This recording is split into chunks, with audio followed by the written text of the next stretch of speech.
That's a break. Wait, how do you find the Wait, I'm going to my BJF, but that was like something I got recruited for last year. All right, let's get started. Are there norms these days among in Yale College regarding start times? Do you like start on time, or do you start late, or what is the typical norm? Start on time, and then you have time at the end to get to your next class, right? The usual procedure. There's a gap between classes, and there's no expectation that I start late. Is there a norm that I start late? No. All right. Just checking, because that was the norm, but norms change in our society. And so, anyway, last time we discussed ways of measuring income inequality, and we examined the effect of income inequality on health at both the individual and collective levels. And we considered some mechanisms for this effect, including the possibility of social comparison and hierarchy. And it turns out that the association, we saw this before the slide, that it turns out that the association between income inequality and mortality is considerably stronger, that can be accounted for by the concavity at the individual level. Now this always is confusing, so let me just spend a minute on this. Imagine that you guys all had $100 in your pocket, and the other half of the class had $0 in your pocket, and you were starving. I'm sorry, we're going to make it even easier to grasp. Imagine you guys had $1 million in your pocket, and you guys had $0, and you were starving, and these guys were eating lots of food plus caviar. Everyone with me so far? And so there are like 20 people with $1 million and 20 people with no money, and so the average wealth is $10 million, okay? That's the average wealth. Now I take money from each of you. Let's say I take half the money from each of you. I take $500,000 from each of you and give it to them. So I transfer some money from you to them, okay? Now, will the total wealth in the population have changed when I do that? Will the average wealth have changed? The average stays the same because it's the same total wealth divided by the same number of people. Everyone with me still? Now, what about the average health? Will the average health have changed? So let's think about it. You guys have been denied the opportunity to eat caviar, but you still have plenty of food. They were previously starving. Their health was affected by starvation. Now they have lots of money. They can buy food. What has happened to the average health? The average health has gone up, even though the average wealth has not changed by moving money from the rich group to the poor group. The reason for this is the shape of the relationship between health and wealth. The declining marginal return, the concave down shape that flattens. Okay? If it were a linear shape, so this is money and this is health. If the relationship were linear, when I took half a million dollars away from the rich people, they would have had a big decrement in their health. And then that would have been exactly the opposite of the increment in the health of the poor people if the relationship was linear. But it's not linear.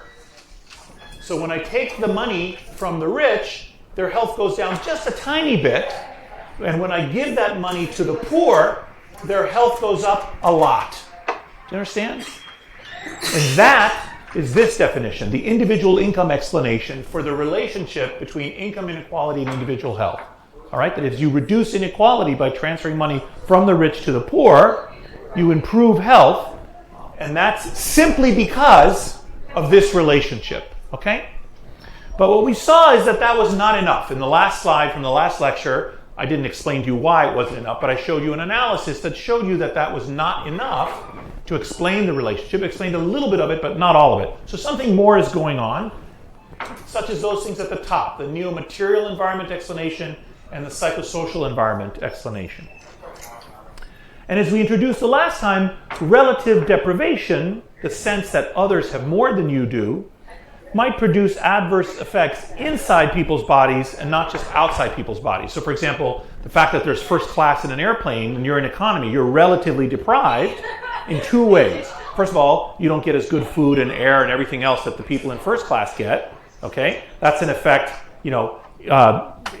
outside your body. That's like, the air outside your body is not good. And you have a psychosocial distress that you're deprived compared to these people with pillows and fancy food in first class. That's a psychosocial explanation. And these mechanisms may reinforce each other, of course, and may operate at different levels of geographic aggregation, larger and smaller respectively. So yes, a reduction in income inequality via income transfers improves health as a result of the concave nature of the health-wealth curve operating at the individual level, just to bang it home one more time. So if you take the wealth, this income, from X4 to X3, you take this money away from this person, you lose this much health, and you give it to this poor person, you gain this much health, and so then the average health so the average health of the people improves. But something else is also going on, which is shown on this slide, which is that that another way of reducing income inequality, another way that reducing income inequality might improve health at the population level would be that such a reduction might somehow shift the whole curve up so that any given income is associated with better health. That is, something about living in a context of less inequality might change the whole set point of the wealth-health relationship for everyone. Thus, the green curve here might be Sweden, and the orange curve might be the United States. For any given income, everyone fares better in Sweden. Conversely, when there's more inequality, the curve could be shifted down. That is, the argument is that income inequality can work to actually move the curve up or down altogether, as indicated by the Y1, Y2, and Y3 set points, and not just move individuals along it. In other words, what's happening here is not like you take some money from one person here and give it to one person there, and their health gets better because you've taken money from them and given it to you, okay? In addition, when we create a more equal society, the whole curve this is the theory, might move up, right? So you redistribute income and you shift the whole curve up. That means for every set point of income, you get higher health. The average health of Sweden is higher than the average health of the United States, is the argument. And that for this level of income, because you live in a more equal society, you have health status Y3 instead of health status Y2. Or conversely, if you live in Ghana where it's more unequal, you might be worse off even at the same income level. So income inequality is rectifying income inequality might have this additional benefit, which involves not just moving people along the curve, but moving the whole curve up or down in a way that resets the relationship between individual wealth and individual health at the population level. Now, what might be some mechanisms by which income inequality might shift the curve up or down? We listed some of the neo-material ideas the last time, and so, for example, maybe if you have more inequality, the rich might not care about the quality of air or the quality of policing in their communities, right? Like, I'm rich, I'll buy air purifiers for my house. I'm rich, I'll hire private security. What do I care? Okay? Conversely, if there's more equality, you get the sense we're all in it together. So let's reduce air pollution, because all of us are going to suffer from air pollution. Or let's invest in better policing, because we could all be shot by the criminals. Do you understand?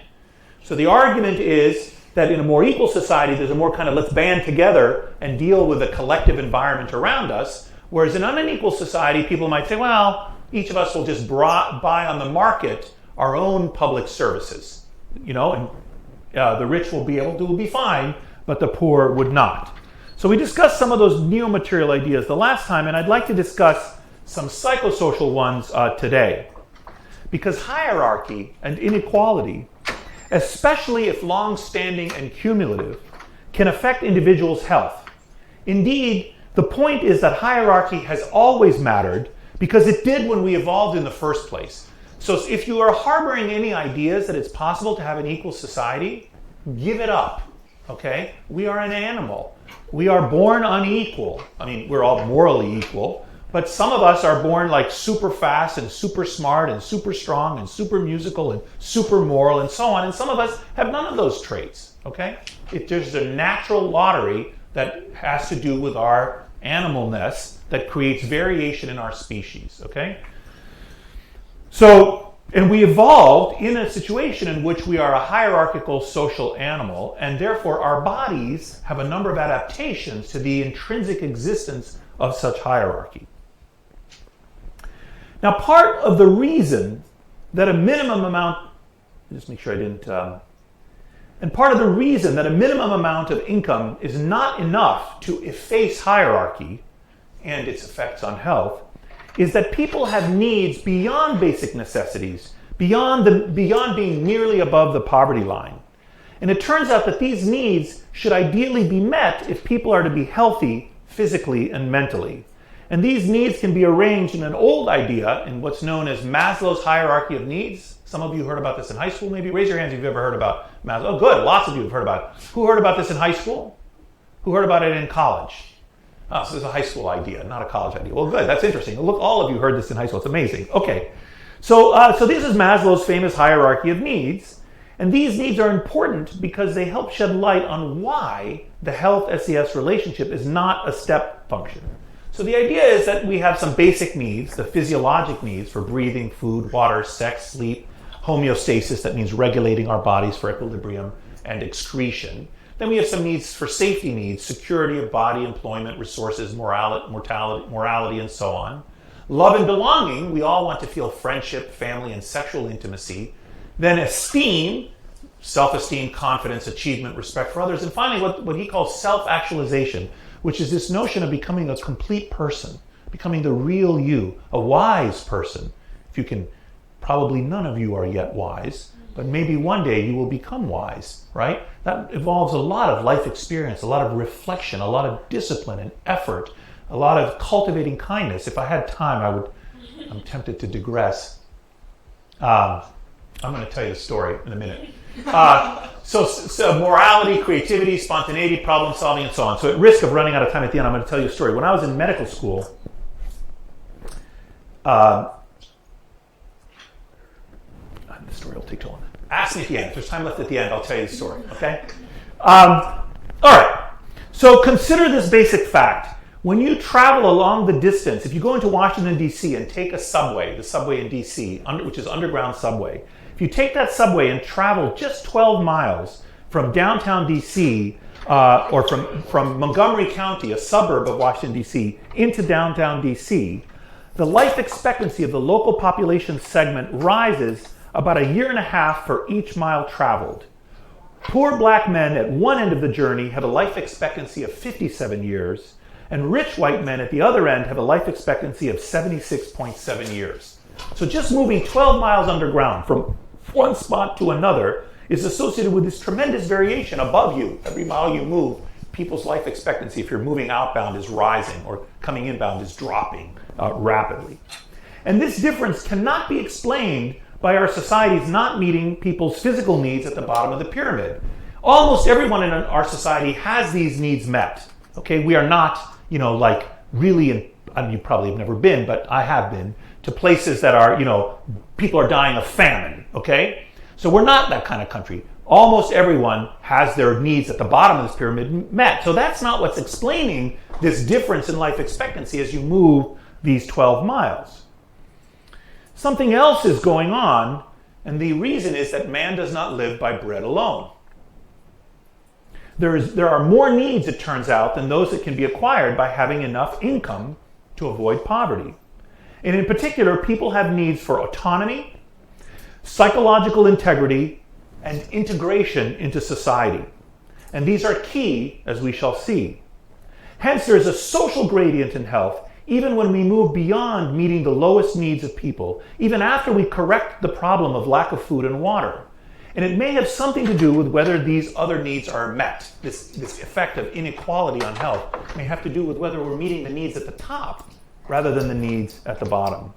And this may be why, even as people's material needs are met, we still observe a hierarchy in health status. Though everyone has about the same food, access to food in our country, we still have hierarchy and inequality in these other things. And it's the inequality in those other things that may explain the difference in effective income on health. Failure to meet these needs may lead to metabolic and endocrine changes that in turn place people at risk for disease and death. And there are fundamental processes related to autonomy and social integration that play a role here, and these processes are socially stratified so that those at the top have more of these features and their health benefits as a result. Now, teasing out the causation here, as usual, is not easy. Now, let's look very briefly at some basic biology before I come back to some specific illustrations of how this works in humans. Groups of social animals, such as primates, often maintain hierarchies that involve dominance, in turn producing marked inequalities in access to particular kinds of resources, which can further reinforce a hierarchy. For example, higher-ranking primates often eat food from the top of the tree, fruit that is richer in nutrients, and this then further supports their dominant status. I put you down, I get access to the fruits at the top of the tree, which have had more sun and more nutrients, makes me stronger, I can put you down more. You get this kind of feedback loop where hierarchy reinforces the status. But sociability is often a counterbalance to the stressfulness of such hierarchy, and contrast the left-hand images with the right. On the right, you have kind of dominance hierarchy primates, and on the left, you have kind of social hierarchy primates. Many of these effects are connected to certain basic sociobiological ideas. As the evolutionary biologist Richard Alexander has pointed out, the primary hostile force of nature encountered by human beings is other humans. Right? We don't have any natural predators. The main thing that kills us is other people, the things that other people do, okay? And so you need to think about that when you think about evolutionarily, when we adapted. Did we adapt to cope with the lions predating us? Did we adapt to cope with the elephants crushing us? Or did we adapt to cope with each other threatening us? And it's the latter thing that has shaped us and continues to shape us or leave its mark on our body. Because we share the same basic needs with other members of our species, they are our most feared competitors and can be very threatening. But they can also be a source of friendship, support, and cooperation, and it can therefore be adaptive, evolutionarily speaking, to form groups. That is, conflict is a constant possibility, and this shaped, no doubt, the evolution of behaviors with respect to sociality and our responses to hierarchy and the potential threat that others posed for us. So we may think of two contrasting ways to organize human populations: dominance and hierarchy, and friendship and equality, both of which have left their mark on our bodies and our behaviors. Now, I don't mean to suggest some deep-seated biological basis for a particular political system. Please don't misunderstand me. But I do want to highlight the fact that we should not be surprised to find that social organization might become embodied literally and hence affect the health of individuals. If we evolve to expect certain kinds of social arrangements that are convivial for our bodies because of our ancestral past, which we haven't yet escaped because evolutionary timescale is so long, then maybe living in a very unequal world, more unequal than we evolved to deal with, is bad for us, right? Because that's not the kind of bodies we have. We don't have a kind of body that can tolerate tremendous inequality. We have a kind of body that is built for a little bit of inequality, right? The natural inequality, let's say, the natural lottery, not the workings of the social lottery. And we have a kind of body that is a little bit of dominance hierarchy, but not too much, right? That's the argument. That's one of the arguments about how inequality in the modern world may be a bad fit for us. For example, as part of the fight or flight response, our bodies adaptively release hormones which make blood clotting easier. If you're about to engage in a battle with someone, you should prepare to have bloody wounds, and you want the bleeding to stop. So the fight or flight, one part of the fight or flight response is that your body pumps out a precursor to a clotting factor called fibrinogen, which you probably all heard about in high school biology. And then that fibrinogen is broken down and makes fibrin, and through a complex sequence of steps we can talk about some other time. And then if you're slashed or harmed by an enemy, then you can heal more rapidly. The bleeding can stop. And when facing imminent physical danger and a risk of wounding, it's important that the blood should clot quickly to minimize blood loss. And this is partly achieved by fibrinogen. Among apes, and presumably among our ancestors, the most common attacks were indeed from other members of the same species, with dominant members of the species attacking subordinates. But higher levels of fibrinogen are also found in relatively more junior office workers in the British civil service. So if you go measure the fibrinogen level in people in London today, and look at, low-ranking and high-ranking members of the civil service, you'll find that the people at the bottom have more fibrinogen. Why should that be? Maybe because their bodies, they experience some threat from above, that the hierarchy is preparing them to be attacked in some way. As if their position put them at risk of being wounded by their office mates or supervisors. But this is maladaptive in this case because putting them at increased risk of clotting, because it puts them at increased risk of clotting in their heart vessels as well. So the idea is we have ancient bodies. They're very sensitive to hierarchy where we might be threatened by conspecifics, other members of our species. We read the modern world, even today, which is relatively safe, we nevertheless read it as having hierarchy. People at the bottom of the hierarchy produce more fibrinogen, and that fibrinogen, instead of actually being useful to deal with cuts, actually just builds up in heart blood vessels and causes heart attacks instead. Okay? And that's how hierarchy, our bodies adapted to the past, respond to modern hierarchy in a way that's maladaptive and harm us. Hence, hierarchy and inequality, especially if long-standing and cumulative, can affect individuals' health. Indeed, the point is that hierarchy still matters because it always mattered. It mattered when we evolved to have the bodies that we do. So we have what is known as an evolutionarily conserved response to adversity, ECRTA,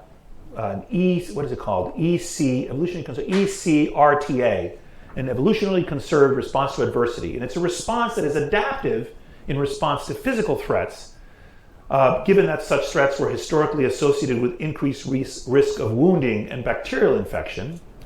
So, for example, in the past, we could be attacked by animals or by other people, and we had, our brain would sense this threat, and we would send out messages, and our bodies would respond by antimicrobial response and wound repair, and maybe some inflammation in the past. But now you have modern social, symbolic, and imagined threats. None of you have ever been threatened by a lion. Very few of you have ever, probably none of you in a group this size, have ever been threatened with murder. Maybe one of you, I don't know. Unlikely. Instead, you have all these things. My boss is mean to me. My roommate isn't nice to me. The other girls are gossiping about me in middle school. And, it makes you feel lousy. And your brain says, interprets that as this kind of a threat and has the same response. But instead of preparing you for battle and being useful, it leads to inflammation-related diseases and causes problems, is the argument. Social or merely symbolic or imagined threats occurring in the contemporary social environment can also activate this response. And because this system is activated even with imagined social threats, chronic activation can occur and contribute to all kinds of health problems. Indeed, stressors can be of many kinds and elicit various bodily responses. A physical stressor is an external challenge to homeostasis. Homeostasis is regulation, keeping your body and your physiology in balance. A psychosocial stressor is the anticipation, justified or not, that a challenge to homeostasis looms. Psychosocial stressors typically engender feelings of lack of control and predictability, and a sense of lacking outlets for the frustration caused by the stressor. Both types of stress activate an array of endocrine and neural adaptations. But we adapt to stress in part because our nervous system is set up that way. So this morning, I probably used this example before with you guys. This morning when you put on your socks, did you feel them going on your feet? Yes? Are you aware of your socks now up until I asked about them? No, you were not aware of your socks. Your body said, I don't need to pay attention to my socks anymore. I'm detecting change in my environment, not stability in my environment. Okay? How many of you are afraid of spiders? A few of you. Okay, imagine that think hard now. I handcuff your hand to a desk. I handcuff it. And I take a big, gross spider and put it on your hand. What's going to be your response initially? Scream, panic. What's going to happen to your heart rate? It's going to go through the roof. Now imagine that the spider just doesn't leave your hand. I know it's really gross. What do you think is going to happen to you eventually? You'll relax eventually, even though you have this horrible phobic object in your hand. That's the way our nervous system is built. It's built to detect change and respond acutely to stress, but then it gets used to it. But chronic and repetitive activation of the stress response by chronic psychosocial stressors, such as constant proximity to an anxiety-producing member of one's own species, can increase the risk of numerous diseases or exacerbate pre-existing diseases.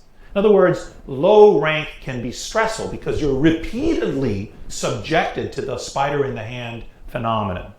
You don't forget about it like your socks. It's like every day you put on the socks again. Every day you're stressed again.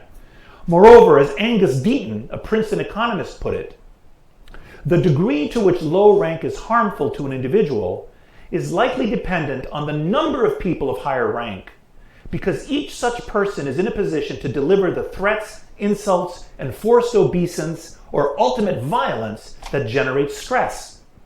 Individuals who are insulted by those immediately above them insult those immediately below them, generating a cascade of threats and violence through which low-ranked individuals feel the burden, not just of their immediate superiors, but of the whole hierarchy above them. Typically, lower ranks or statuses convey more stress, and the lower you are, the more stressful it is. And an important thing to recognize is that rank or status is relative, not absolute. Therefore, a link between status and health suggests the importance of relative standing for health. Because status is always relative and not absolute, if there's always some status differential, those on the bottom are always going to get crapped on by those above them. Do you understand where we're going with this argument? And it is very hard to eliminate relative standing, partly because it seems to be biologically hardwired, and partly because the natural lottery is inherent. There's always some inequality in our species, and we're always sensitive to that inequality, so we can't either eliminate the sensitivity or fully eliminate the inequality either, okay? And this illustrates some of the physiologic responses we have, neuroendocrine responses we have to stress. Now, humans have a very clear ideas about their relative standing and what it means to be relatively deprived of desirable attributes or goods. And this is the canonical formulation by W.G. Runciman in 1966. He said, "We can roughly say that a person is relatively deprived of X when, first of all, they do not have X. Second, they see some other persons as having X. Third, they want X. And fourth, they feel it is feasible that they should have X. If these criteria are satisfied, then we'll say that an individual is relatively deprived." So let's look at some results from humans regarding the possible impact of relative deprivation. This is a conceit. I don't think I assigned this reading anymore. Did I assign this reading? I can't remember if I don't assign it anymore. Okay. So this is not from your readings, but it's a basic idea. It's a social status ladder. It's a way you can ask people where they stand in a hierarchy, developed by Michael Marmot. Think of this ladder as representing where people stand in our society. At the top of the ladder are the people who are the best off, those who have the most money, most education, and best jobs. At the bottom are the people who are the worst off, those who have the least money, least education, and worst jobs or no jobs. Place an X on the rung that best represents where you stand on the ladder. And the best off people might put an X. If I asked you guys to do this, you would probably put an X somewhere up here, and other people in our society would put their X's where they are. Because you're all phenomenally privileged, right? You're getting the best education our society can offer from people like me. So you would be up here, and you better be up here at the top. But what's interesting is that you can look at how self-perceived status, where you are on the ladder, is correlated with the prevalence of health problems in male British civil servants. So now we're going to take a bunch of rich guys who work for the British civil service in modern England, where there's a subway and plenty of food and one of the richest countries on earth, and we're going to ask them, where do you stand on this subjective rank? Are you near the top 1 or 2 or near the bottom 9 or 10? And then we're going to look at the percent of people who have angina, a heart condition, or diabetes, or respiratory disease, or depression, or their overall perceived health. And what we're going to find is a gradient across the whole distribution. The best off people have the least likelihood of having any of these diseases, and it just goes up every step. Every single step of the way, each one of these things goes up and up and up and up. Okay? Even among this population that's absolutely relatively well off, but they're relatively deprived. Okay?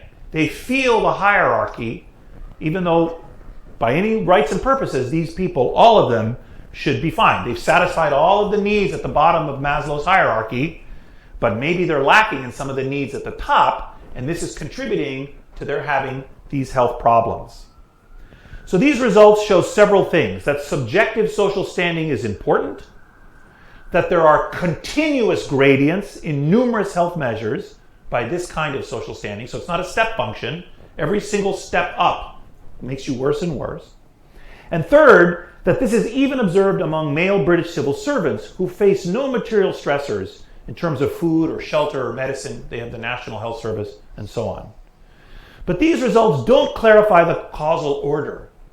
Whether it's ill health that's causing the subjective status rank or the subjective status rank that's causing ill health. Maybe they feel lousy because their bodies are bad.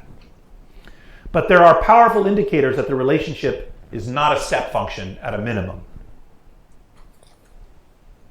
And data such as that shown here in this slide, which we've seen before and with which you are now familiar, shows that being poor is associated with greater mortality and diminished prospects for survival. And no doubt being very poor is bad for one's health, but this slide also shows that there's a gradient across the whole household income percentile from 0 to 100% for 40-year-olds in the United States. For women and men, the richer you get, the better off, the lower your risk of death, okay? The longer you live. All the way up, continuous, there's no step function. And this may or may not seem obvious, but why should there be a continuous gradient? Why should there be a difference, for example, between $50,000 and $60,000, or between $200,000 and $300,000? I mean, why is it not a step function? Like if you're looking at wealth and health, until you satisfy the bottom of Maslow's hierarchy, your health sucks, then you satisfy your food and other stuff, and then everyone is the same. We know that's not the case, right? We know it's like this. But why should it matter? Why should these guys are not buying more food or shelter when you go from $300,000 to $400,000? They're getting something else from being in this location, okay? And that's one of the reasons inequality may be bad for us. Yes? So what's your name again? Joseph. Joseph. Yeah. Question is, why is there not a little bit of a dip at the top? So like something that I'm thinking about is, for example, people who tend to make a lot of money are also under significantly more stress, managing a lot more people probably. You think they're under more stress? Well, that used to be the stress CEO. That used to be what was thought. There's also turns out they're not under more stress. There's also this idea that over the past few decades, people in upper management have been working more and more hours. Yes, that's true. They have been before. So I'm wondering, is it possible, at least in 2023, that if you do make more money, the pressures of being in that lifestyle, or being around people, living that comparison lifestyle, managing a lot of people, would have a counterproductive effect that removes. Well, it doesn't seem that way empirically. I mean, it's a good hypothesis. Maybe for certain subsets of rich people, maybe there's I'm not precluding that there are certain jobs that are more stressful than others, but overall, you don't see evidence for that. There's no flattening. There's no dip. It's not parabolic. Like when you really get to the tip top, and so on. Did I answer your question? Yeah, I don't know. I just feel like maybe it's you control for something different. Well, that would be a great project. Yes. All people of different jobs together? Yes, just by income. Because I'm just wondering, for people who experience stress earlier on in their job, for example, resident physicians who are working extremely long work hours, but they may have, higher pay in the end, do they have higher death rates than someone who has still a high income, but it's relatively stable? So you're sort of a variant of his question. These may vary by occupation. So the same income might have different stresses. $500,000 made as a cardiothoracic surgeon might not be the same as $500,000 made as a software engineer. Maybe more stressful to be a cardiac thoracic surgeon, and then every dollar may be associated. I actually don't know the answer to that question. But if anyone finds the answer, they should tell me. It's possible, and then we'd control for occupation to see whether the effects still hold. Later on, add a second story, if I have time at the end, about being a low-paid resident. Just remember to ask me, I'll tell you that story. Okay. So there are a number of possible explanations for this continuous gradient. The relative difference in status might translate into absolute differences in life chances via affecting two key items in humans' needs. In other words, the reason there's this continuous gradient may be that every little extra bit of income, this little relative increase, translates into some absolute power of some kind to acquire some benefit higher up on Maslow's hierarchy. So how relative differences in life status could translate into absolute differences in life chances might relate to your ability to acquire autonomy and social integration. As economist Amartya Sen points out, it may not be what one has that is important, it may be what one can do with what one has that is important. Hence, a person's relative position on a scale of income may translate into absolute position on what he calls capabilities. So even though poor people in the United States have many times the wealth of those in other countries, they still may have shorter lives because they cannot do as much, because they suffer from a lack of autonomy and social integration, because they are less able to meet the higher needs on Maslow's list. So a poor person in the United States has a better standard of living than a relatively wealthy person in Ghana, right? All of these benefits.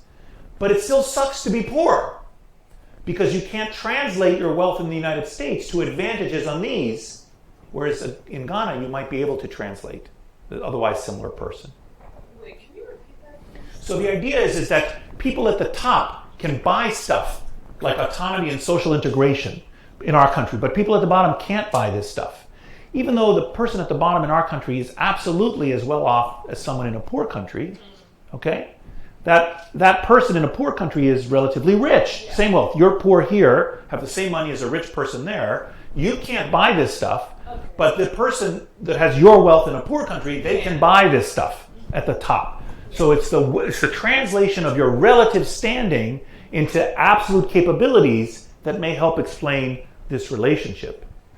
In other words, it may not be one's position in the social hierarchy per se that is the problem. It is what this position means for what a person can do in a given environment that is material. It's the extent to which position affects opportunities for autonomy and social participation. Now, the link can perhaps be broken by compensating for hierarchy, by equalizing even if we cannot eliminate the consequences of hierarchy, and by counterbalancing the natural and the social lottery. For example, lower status can lead to low participation in social interactions and less reciprocity, and those are associated with worse health. And social participation is not merely something that high-status individuals acquire or make for themselves. Societies can, as a whole, also foster or degrade social participation. And this leads in turn to the idea of social capital, which we will discuss later. Social capital is one of the most important ideas you're going to learn in this course. I'm mentioning it today. I'll talk at length about it in a few lectures. Okay, so here are some illustrations of this point. You can all vote now. We're going to have a series of questions, okay? You have to choose. Your current annual income is $50,000, and everyone else around you earns $25,000.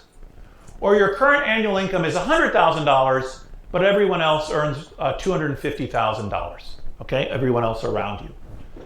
And which do you choose, assuming that there's equal purchasing power in conditions A and B? So who wants to be in condition A? Raise your hands higher. There's no right or wrong answer to this. It's a preference, okay? About half of you. And who wants to be in B? The other half. Okay, so you guys are split 50-50 in which of these two that you prefer. And option A, this is taken from a well-known, it's obscure, but well-known paper now. This is the results from the paper that about half of the respondents chose A and another half chose B. This is taken from last year's class, or last time I taught this as a lecture. Most people chose A. So most Yaleys would rather learn absolutely, you just want to lord it over other people. You don't care about how much you have. You just want that sense of being at the top, right? You're like, okay, I got 50 grand, everyone else earns 25, I can step on them, and I'm big and important. Okay, half of you said this.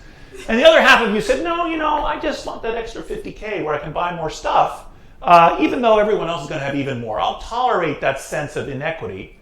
I'll tolerate that feeling of inequality because I'll be richer. You should be thinking, shouldn't you, about the lunch lady in Sweden and some of the other things we discussed last time, right? Because they didn't like that in Sweden, all right? So, okay, so that's one example, and you were about half and half. Here's another example from the CERM survey. Your physical attractiveness is a 6, and everyone else is a 4. Or your physical attractiveness is an 8, and everyone else is a 10. Okay, who wants A? Raise your hands. Oh my God, okay. And who wants B? Liz, my woman, good for you. Okay, I'm going to ask you in a minute why you're choosing B. Okay, someone who chose A, why are you choosing A? Yes. Beauty is relative. Okay. So what? So how does A help you in this situation? You're relatively better looking than everyone else. Okay, so and so what does that mean for you? Someone else, what does that mean for you? What do you get? You essentially become the 10 because you are the most attractive there. Okay, but who are you having sex with? Oh, that's true. 4s.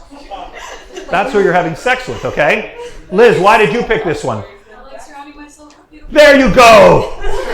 There you go, okay? So let's see, what was the answer in the original study?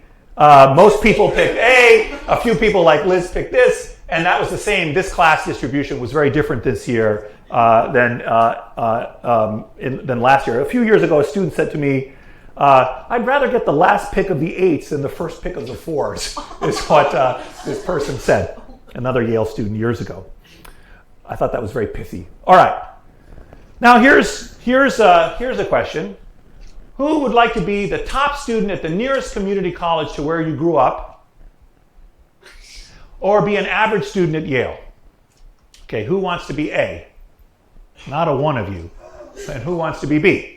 You all are taking B, and you're all saying I'd rather be an average student at Yale than being the top. So you're making a rather different choice in this situation, and here is in fact the same as previous classes at Yale made the same choice. And you should be beginning to be thinking about, well, what's the difference between these things?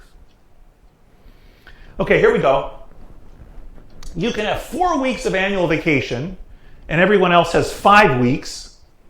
Or you can have 3 weeks of annual vacation and everyone else has 2 weeks. Okay, who wants A? They're both A. Okay, oh, they're both A. Oh my God. No, thank you, Merritt. Oh my God, let's fix that. Let me note that right away.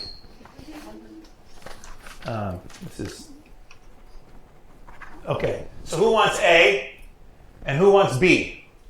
Anyone want B? Okay, 1B. I'm going to come to you in a moment. Okay. You really want to lord it over everyone with your more vacation. Okay, who picked A? What was the reason you picked A? You flipped, by the way. All of you wanted to be, when I gave you this choice and this choice, you made the different choice than when you did this. Okay, so why? Why is that? Yes? My ability to enjoy my annual vacation is not contingent on other people's money. Exactly. Okay? Exactly. Relative standing doesn't matter here. Why did you like the other one? I'm a competitive and Kind of jealous person. everyone else enjoying their vacation, but I'm not really.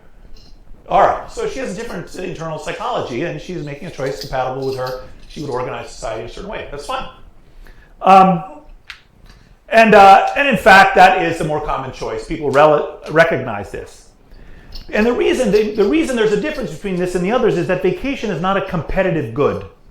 While vacation days like money and appearance are desirable, having more vacation than others doesn't confer any competitive advantages. Now, in some cases, though not really the ones we've been considering so far today, such preferences can arise, people's preferences for these things can arise from group solidarity, from what is known as in-group bias. Humans are very prone to this. It's one of the most depressive aspects of our nature, the fact that we prefer the company of people who are in our group, this groupiness, this tribalism, which besets our society today, right? The fact that we can't all feel like we have a shared humanity. We divide you guys up, you divide yourselves up into subgroups, which I just think is invidious and ultimately harmful. But it's a deep and fundamental part of our instincts, this in-group bias. And humans are very prone to this, and their affiliative instincts can be elicited in the most minimal of ways. So which do you choose? Okay, you have to vote. Is a hot dog a sandwich? Okay, who thinks a hot dog is a sandwich? And there's no right or wrong answer, people. Raise your hands. Okay, who thinks a hot dog is not a sandwich? About half and half. You have different opinions on this, okay? About whether the hot dog is a sandwich or not. Okay, now most people think a hot dog is not a sandwich, typically about 70%. You're at 50-50. But now, given your preferences that you just explained, which would you prefer? Give $3 to everyone who agrees with me about whether a hot dog is a sandwich, and $4 to everyone who disagrees with me, or give $2 to everyone who agrees with me, and $1 to everyone who disagrees with me on the hot dog sandwich question. Okay, so I've just divided you into two tribes. Those who think hot dogs are a sandwich, and those of you who think that hot dogs are not a sandwich. And now I'm asking you about distributing money. Which would you prefer? Do you want to give $3 to everyone who agrees with you on the hot dog sandwich issue, and $4 to everyone who disagrees with you, or this other amount of distribution? Do you understand the question? Okay, who picks A? Okay, and who picks B? Okay, so it's amazing. I just got you guys to allocate financial resources with the most stupid cultivation of an in-group preference, like about whether you think a hot dog is a sandwich or not, which a moment ago you hadn't thought about. It was not an issue in your lives about whether a hot dog was a sandwich. I just made you think about it.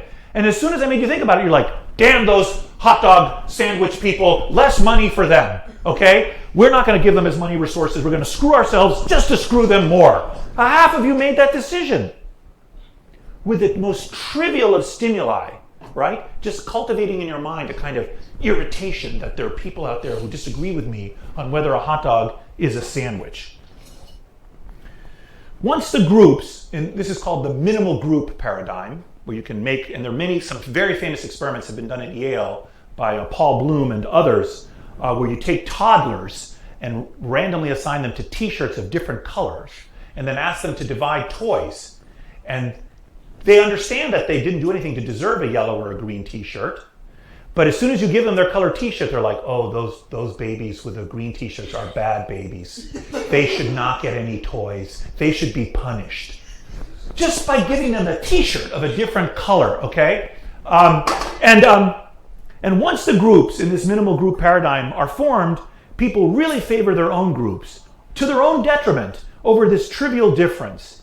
That is, we will harm our absolute interests in order to help the relative standing of our group, even one defined by the most stupid of attributes. Yes? Oh, okay. I was just going to ask why one was 3-4. Well, because you want a difference in absolute, you're going to, yeah. Because like my thought process was, I picked 2-1 because it's lower ED, so I have to give less money overall. Those are the money.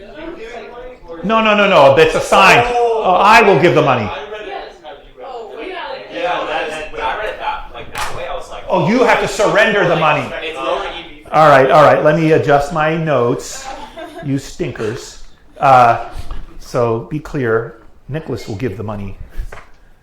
Be clear.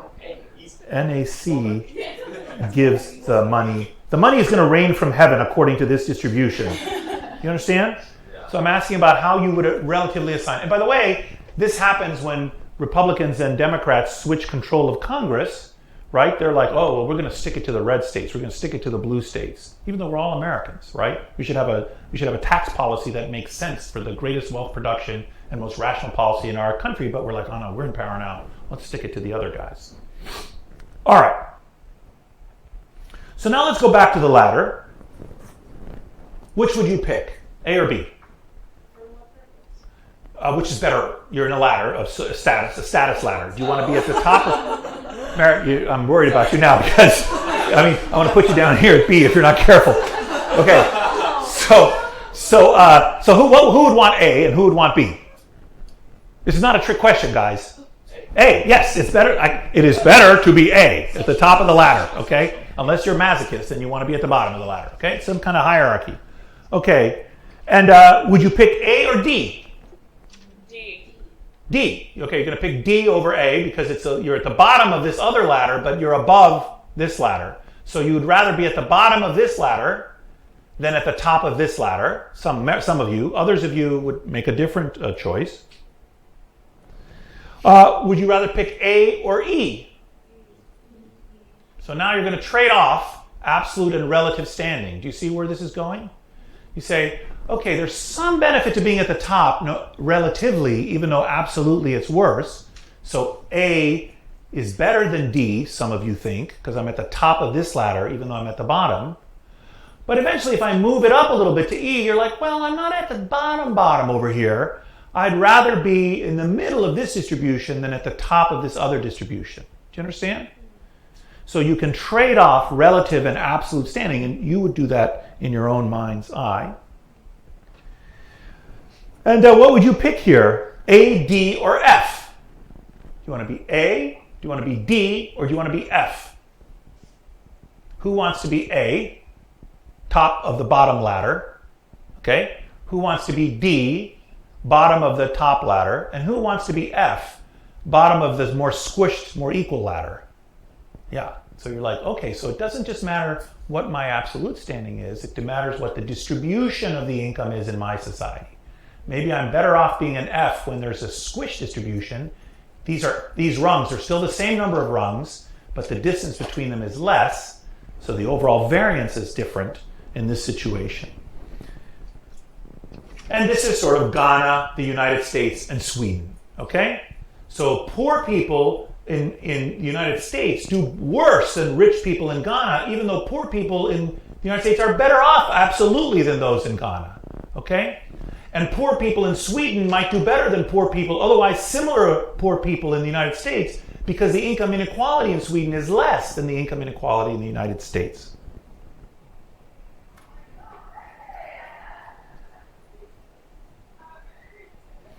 So let's look at some additional evidence for this.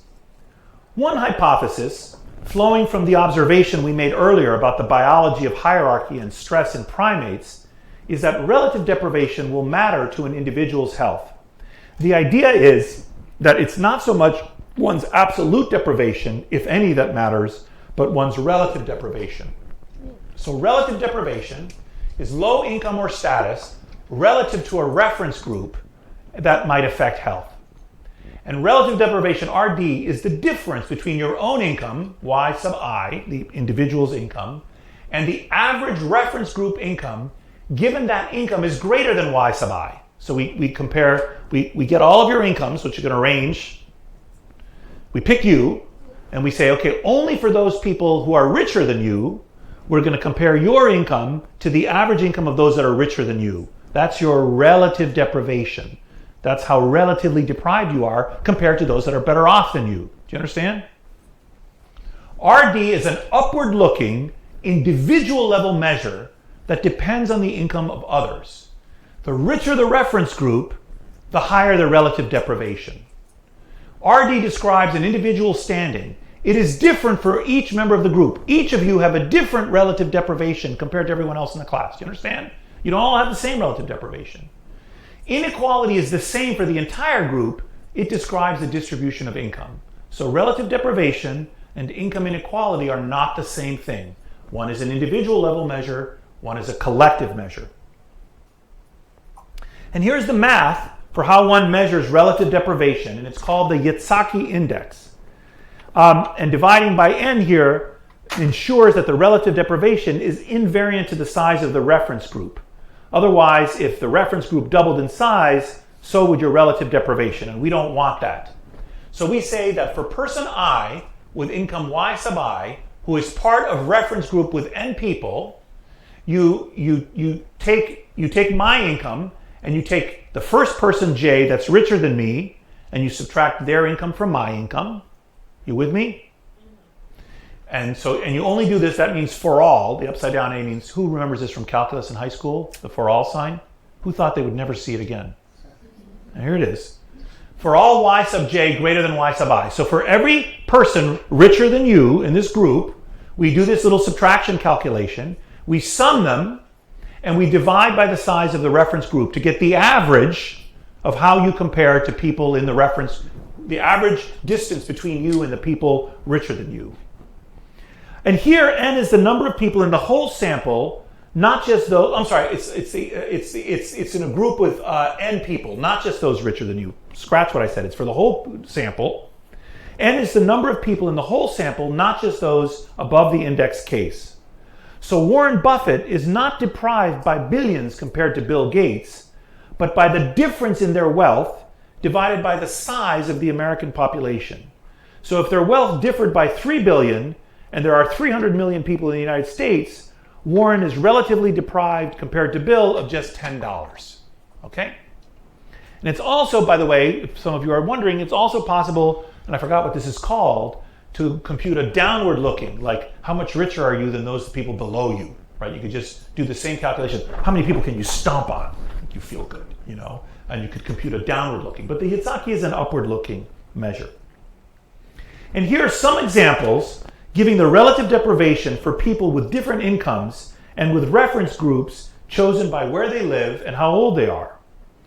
So, so we say, okay, so we're going to compute the relative deprivation and examples of relative deprivation, and the reference groups are formed by whether you live in Hidalgo, Texas, or New York City, and if you're a 21-year-old. So if you have an income of $25,000 in Hidalgo, Texas, and you're a college-age student, that's pretty good. You're only relatively deprived by $4,725.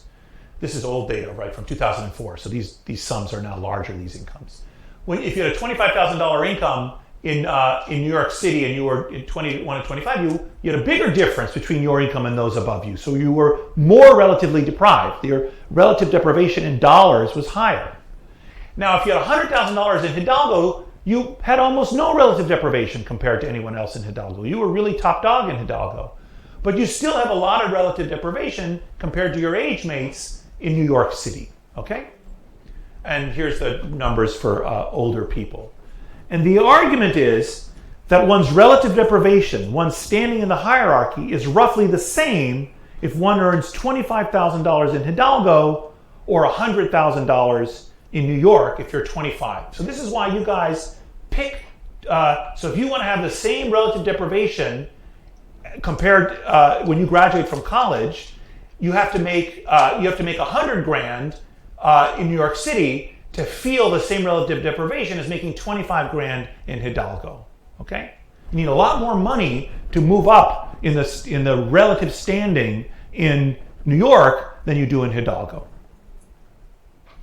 And you can do about as much with $25,000 in Hidalgo as with $100,000 in New York in terms of your capabilities. So that's how you translate your relative standing into your capabilities. And here is how relative deprivation, again measured at the individual level, is associated with other health outcomes. So if you look at the baseline level in this population, 14.5% are depressed, 8.8% are anxious, 18.5% are in poor or fair health. And now you look at, well, what if you decrease their relative deprivation by 25%? Well, they're less depressed, less anxious, and less often in poor health. And if you increase their relative deprivation, they are more depressed, more anxious, and more likely to be in poor health. So the relative deprivation, even after accounting for how rich you are, where you stand in this study can translate into all of these health outcomes. Other work done by these investigators suggests that even after controlling for individual income and a number of other covariates, relative deprivation appears to have a large and statistically significant impact on the probability of dying. Overall, the relative deprivation effect is meaningful. The effect of one standard deviation increase in relative deprivation appears to increase mortality by 39%. Similarly, those that are relatively deprived are also more likely to have high blood pressure, smoke, be overweight, and so on. So I'd like to close, and I am going to have time for stories today, so you guys can remember which stories I promised to tell you. I've already forgotten. I can tell you the stories. I'd like to close by putting a face to some of these differences using some remarkable photographs taken by Mark Leita in his book called Created Equal. On the left, we have a homeless man, Phil Dombrowski, in LA, and his sign says, "Anything could help." And on the right, we have real estate developer Gerald Springer from Houston, Texas. On the left, we have a company president, William Scott from Boston. And on the right, a janitor, Walter Johnson from Neptune City, New Jersey. Just look at the burden, right, of being at the bottom. You can see it in this guy's face. On the left, we have Amish teenagers, Janie Zook and Sam Stoltzfus from Lancaster, Pennsylvania. And on the right, so-called punk teenagers, Otto Bixler and Brianna Holland from Hollywood. This is just for fun. I'm not suggesting that anyone is relatively deprived in this instance. This idea can also be used in a sort of counter-marketing we saw a few lectures ago, addressing the workings of the social lottery, right? I mean, look at this, right? This really punches the point home, doesn't it? Your skin color shouldn't dictate your future. This was an ad campaign. And look, not only is she holding a mop and a dustbin, but she even has a bucket here, like under her little bassinet. You know, she was born into this state, you know? And this is not the workings of the natural lottery. She doesn't have any different talents. It's the social lottery. She's being assigned to this situation.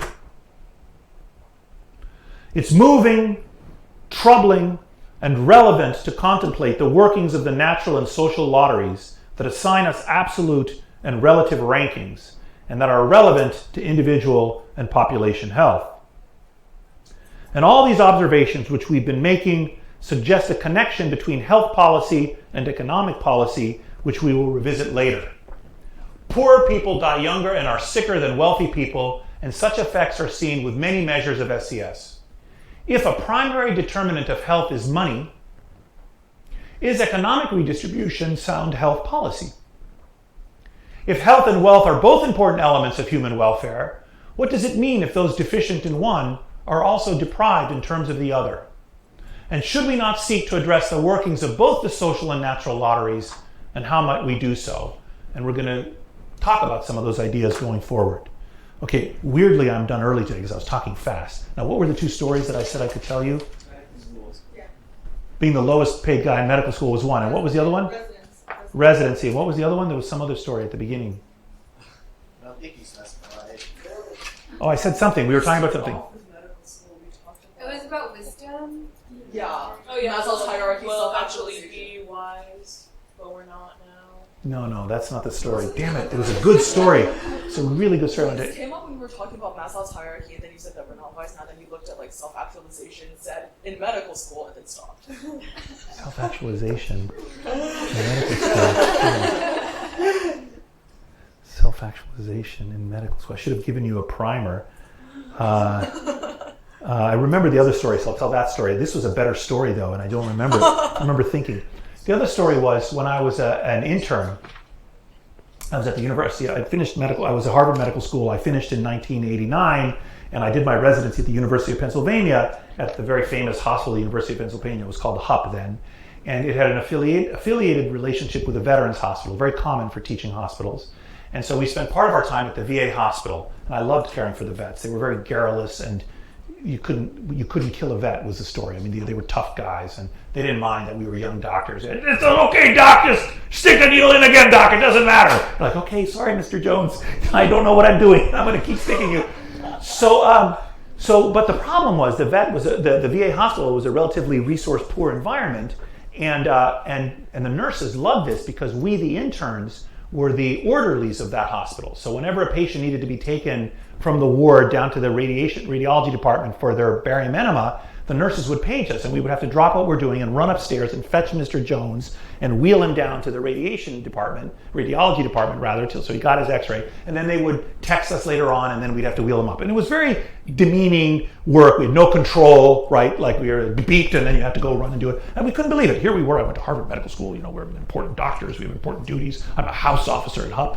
You know, it's ridiculous that I should have to do this stuff, this ridiculous, orderly stuff. And so finally, a bunch of us got together and we decided to go meet with the chairman of medicine, who's a big, important person, and complain about this procedure, which we thought was ridiculous. And we were making $26,000 a year back then, whatever our salaries were.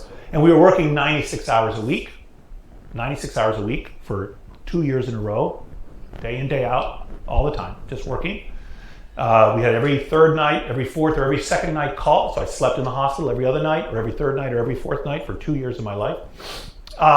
So we were working all the time. We were making $25,000 a year. The group of us go to meet with the chairman of medicine. And we say to him, Professor Cox, we really are upset by this situation. Why are we constantly, we're these high accomplished professionals. We learn medicine. We can do all of this stuff. We're doctors. Why are we reduced to the situation of having to transport these patients, from the top to the bottom floor? Surely there must be a lower paid worker who could handle this, this task. And he listened to our arguments for a while and he said, what you don't understand, he goes, is you are the lowest paid worker in this hospital. If you divide 25,000 hours by 96 hours a week, we cost pennies. I mean, that's why we were given this job, in fact. And we left the room, we thought we had all these great arguments, totally humiliated, and nothing changed in the hospital. That was not such a good story. But the other story, I wish I could remember it. Maslow's hierarchy of needs, self-actualization, medical school. What was it? I don't remember. It'll come to me later. Okay. Thank you, guys. I'll see you tomorrow. You're welcome.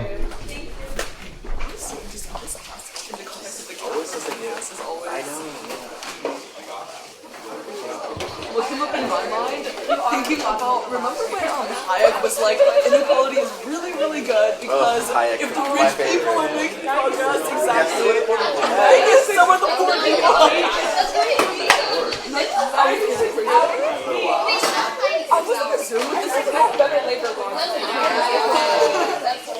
I was on the Zoom and there was like this girl, she was like working at a lawyer, and she was like, 300 hours these past few months, like 300 hours a month.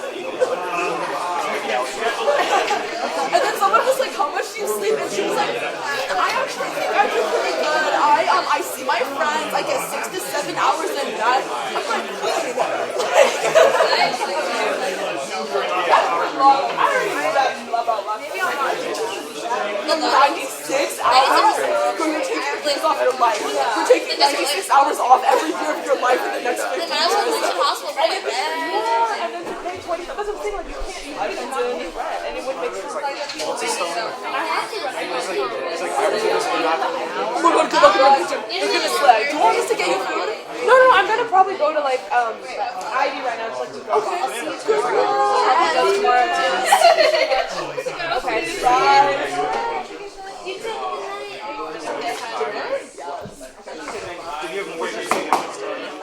Matthew, did you hear back from So curious if like Thank you, bro. Where are you going? I'm going to Hong Kong. Oh yeah, you're supposed to. Yeah, have fun, bro. What? You break or are you still working? No, I don't have to. no 96 hours a week. Not anymore. I don't do that. But I'm going to on a fundraising trip to India for the first week of the break. Oh, wait. No, it sounds cool, but it's not. It's not cool? I don't care at all. Where are you going in India? Mumbai. Oh, Mumbai. So I'll be in Mumbai for a few days. First in London and then in Mumbai. Oh my gosh, what's the fundraising effort? It's top secret. Top secret. So it's like we'll see a major donor. We'll see what happens. All right. Thank you. What? You're going to Almani wedding? No, that already happened. Yeah, no. Exactly. Anyway, that's just okay. So that was a brief part. Thank you, guys. If you haven't seen it, definitely visit Kerala. I haven't been to Kerala, but I've been to other parts.